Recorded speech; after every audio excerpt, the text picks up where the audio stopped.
ఒక ఆశ ఉందయ్యా నా కోరిక తీర్చయ్యా మా మనవిను యేసయ్యా ప్రత్యుత్తరమిమ్మయ్యా ఒక ఆశ ఉందయ్యా నా కోరిక తీర్చయ్యా మా మనవిను యేసయ్యా ప్రత్యుత్తరమిమ్మయ్యా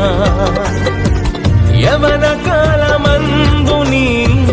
కాడి మోయగా బలమైన విల్లుగా నన్ను మార్చవా యవన కాలమందుని కాడి మోయగా బలమైన విల్లుగా నన్ను మార్చవా ఒక ఆశ ఉందయ్యా నా కోరిక తీర్చయ్యా మా మనవిను యేసయ్యా